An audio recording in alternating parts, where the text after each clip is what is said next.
आज मी तुम्हाला ना ओल्या बोंबलाची रेसिपी दाखवणार आहे. अगदी सोपी रेसिपी आहे, झटपट होते, कमी साहित्य लागतं.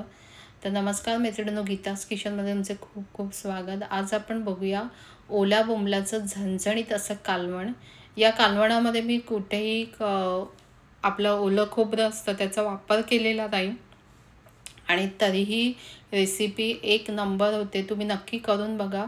तर त्यासाठी मी इथे हे मध्यम आकाराचे 5 बोंबील घेतले आहे आणि 1 इंच आलं मी बारीक तुकडे करून घेतले. त्याच्यानंतर 10-12 पकड्या लसणीच्या घेतल्या आहेत, 2 हिरव्या तिखट मिरच्या, 1 चमचा मीठ, 1 चमचा माझा मालवणी घरगुती मसाला, 1 चमचा काश्मीरी मिरची पावडर, 4 ते 5 कोकम घेतल्या, अर्धा चमचा हळद आहे, थोडीशी कोथिंबीर आणि 5 चमचे इथे तेल घेतलेलं आहे. तर आता तेल हे तुमच्यावर आहे, जास्त कमी. ह्याला तेल थोडं जास्तच लागतं. आता हे जे बोंबील आहे ना, ह्याला साईडने असं पंख असतात आणि वर तोंड असतं, ते मी आता काढून घेतलेलं आहे. एक पंख तुम्हाला दाखवण्यासाठी ठेवलं. आता आपण जे कालवण करणार आहोत त्याच्यासाठी कसे तुकडे करायचे ते तुम्हाला आता दाखवते.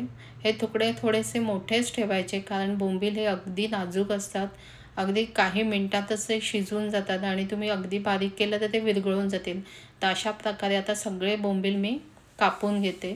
थोडीशी कोथिंबीरही त्यासाठी मी इथे चिरून घेणार आहे आणि त्याच्यानंतर आपल्याला जे ह्याचं आलं, लसूण आणि कोथिंबीर याचं वाटण थोडंसं म्हणजे ओबडधोबड असं ठेचून घ्यायचं आपल्याला.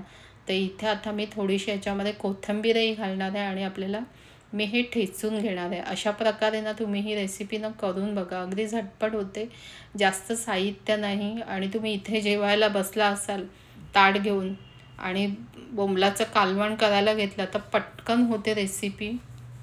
तर आता मी इथे हे वाटून घेतलं ओबडधोबड असं आणि आता आपण फोडणीला देऊया.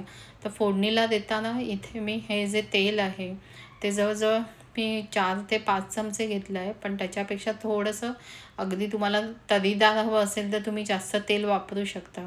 आता इथे जे आलं लसणाची पेस्ट आहे ती मी याच्यामध्ये घातली आणि ती आपल्याला कच्चेपणा जाईपर्यंत चांगली तेलामध्ये परतून घ्यायची आहे.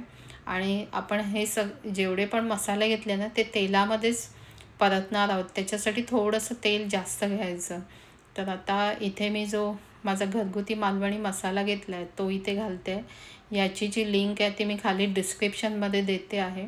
त्याच्यानंतर 1 चमचा काश्मीरी मिरची पावडर, अर्धा चमचा हळद, तसंच आपण इथे जे कोकम घेतले आहेत, आता कोकम जर जास्त ओले असतील तर 4च घ्या आणि जुने असतील तर 5 घ्या. त्याच्यानंतर चवीनुसार आपल्याला इथे मीठ घ्यायचं आणि हे सगळं तेलामध्ये चांगलं परतून घ्यायचं.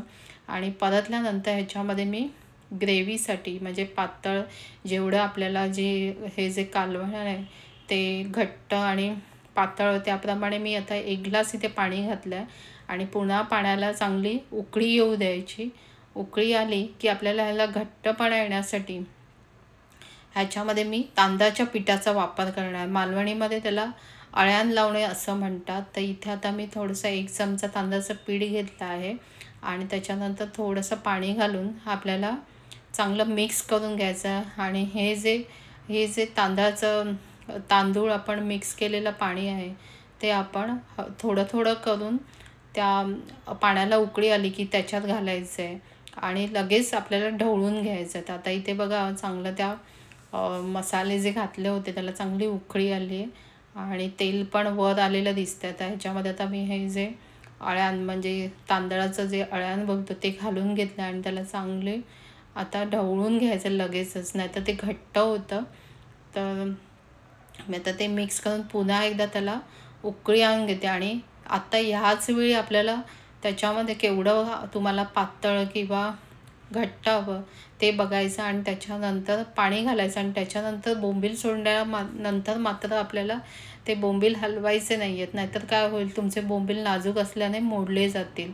तर मी थोडीशी कोथिंबीरही घातली आहे आणि बोंबील आता मी याच्यात सोडून थोडंसं आपल्याला हे जे बोंबील आहेत ते 10 मिनटं शिजवून घ्यायचे. 10 मिनटापेक्षा जास्त शिजवायचे नाहीत, कारण जर तुम्ही त्याच्यापेक्षा जास्त शिजवले तर ते नाजूक असतात, विरघळून जातील आपल्या म्हणजे जे कालवण केलं आहे त्याच्यामध्ये. आणि थोडंसं आता चमच्याने अलगद फिरून घ्यायचं आहे. आता मी याच्यावर झाकण ठेवून 10 मिनटं आपल्याला हे शिजून घ्यावं. तर अशा प्रकारे हे जे बोंबलाचं कालवण आहे ते तुम्ही नक्की बघायला किती मस्त अशी तरी आली आहे. ते दिसायलाच एवढं छान दिसतं, तर खायला किती सुंदर लागत असेल. आणि बोंबीलही चांगला शिजला गेलेला आहे. तर मी आता गॅस बंद करते आणि आपण हे एका बाउलमध्ये काढून घेऊया. तर अशा प्रकारे तुम्ही हे जे बोंबलाचं कालवण आहे ते नक्की करून बघा. अगदी झटपट रेसिपी होते. याच्यामध्ये कुठल्याही प्रकारचे जास्त साहित्य नाही किंवा खोबऱ्याचं वाटण नाही आणि तरीही हे जे बोंबलाचं कालवण आहे ते एक नंबर लागतं. तुम्ही भातासोबत, भाकरीसोबत, कशासोबतही खा आणि केल्यानंतर कसं झालं ते मला कळवायला मात्र विसरू नका. आणि माझ्या व्हिडिओला लाईक, शेअर आणि सबस्क्राईब करा. पुन्हा भेटूया अशाच एका रेसिपीसह. तोपर्यंत धन्यवाद.